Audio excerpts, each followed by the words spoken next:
What's up, guys? About to bang out a few sweet vids tonight. Sorry if you've been waiting on these and they haven't been popping up yet. I was coaching a lot of girls soccer. You know how it be. Shouts out my soccer girls. And then after the game, my girl Sandra, shouts out Sandra. She was like, "Yo, you gotta get home. You gotta make these videos. We love your videos so much. You're the best teacher ever. Oh my gosh, we need these videos." And I was like, "Sandra, you the real one." So I got home and I'm making these videos. So, first things first on the realist. So lonely. Let's see. We're gonna do the different types of decay. Okay. Bear with me because I haven't really gone through these that many times, just once so far, and I want to get these up for you as fast as possible. Okay. So, this first part here describes what you need to know about the different types of decay. It should all be in your notebook. Let's go through it real quick. Okay. First up, we got alpha decay. Okay, alpha decay with the symbol this little fish thing, fancy A, it's an alpha. Okay, alpha emits a helium nucleus. Okay, it's an alpha particle with an atomic mass of 4 and an atomic number of 2. Okay, so it's emitting a helium nucleus, which is an alpha particle. The largest particle emitted in radioactive decay, the weakest in a way, it can't pass through any significant barrier, can't even pass through a piece of paper. That kind of speaks to its penetrating power, very low penetrating power. Low penetrating power, can't really damage us. Its mass is 4 AMUs, atomic mass. It's the heaviest, largest type of radiation, like I said.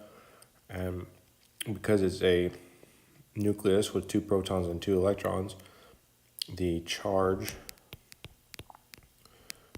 +2, because the 2 protons are +2, neutrons are nothing, so the total is +2. Now, an element undergoing alpha decay is going to emit that helium nucleus, so it's emitting 2 protons, 2 neutrons. Emitting 2 neutrons means the atomic number is going to go down 2. So if you're looking at your periodic table and you emit, let's see here, get a good example. Flip it open a periodic table, Rn. Oh, Rn, let's look at radon, bottom right. Rn, radon, right now. Man, we're having fun. Okay, so if you emit an alpha particle from radon, you're going to go down to polonium. You're going to drop the atomic number by 2. And the atomic mass is also going to go down. It goes down by 4 because you're losing an total atomic mass of 4. Okay, that's alpha decay, represented by alpha, symbol, and that's what it emits and everything else, okay? So that's pretty much everything you need to know about alpha decay. We have a couple charts we did in our notebooks about that. Let's talk about beta decay. Beta decay, represented by beta, fancy B. Okay, this emits an electron with no mass and -1 atomic number or charge. So the charge of an electron is -1. Okay. Beta particles. Now, beta decay is happening when you have a neutron. Okay, it shoots out a little electron here, and then it becomes a proton. That's what beta decay is. Therefore, when an element undergoes beta decay, its atomic number goes up by 1 because it's gaining a proton and losing a neutron.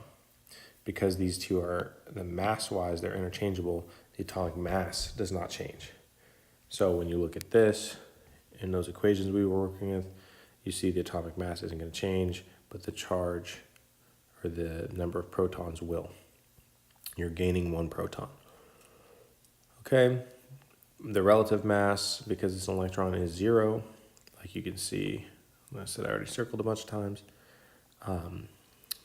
The charge of the particle emitted is -1. An element undergoing it, is atomic number is going to increase by 1. So if you had, say, lithium underwent beta radiation, it would gain 1 proton, it would become beryllium. What else am I making? Oh, penetrating power. It has moderate penetrating power. Okay, these are the ones that can get through. They get through a piece of paper, but they'd be stopped by a thin piece of plastic or wood or aluminum, etc.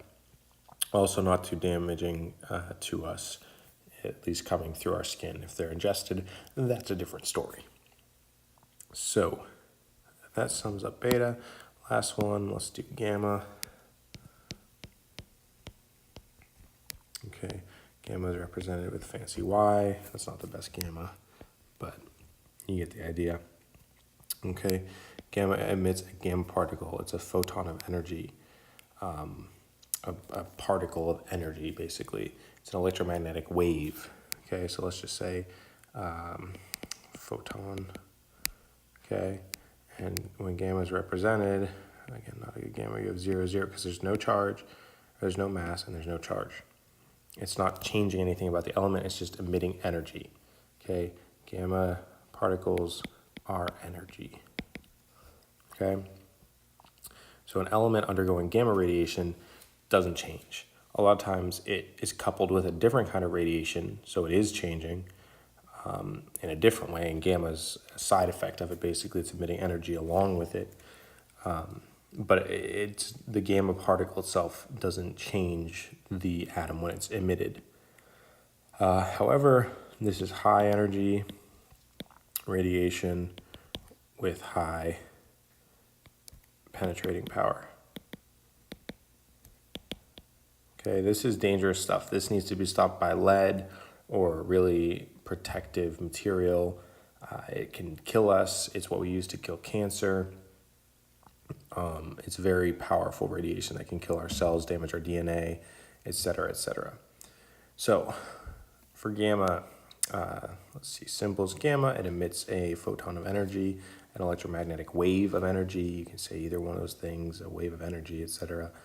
An element that undergoes it is not going to change, at least not because of the gamma radiation. That's just releasing energy.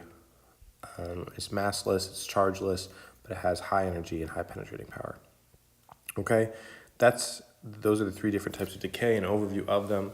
You should have most of this in your notes. Hopefully it was mostly a review, but it's really good background to know going forward. So this will be the first video, and then in the next video I will go on to do these examples, then we'll get into half-lives and so on and so on. All right, I'll talk.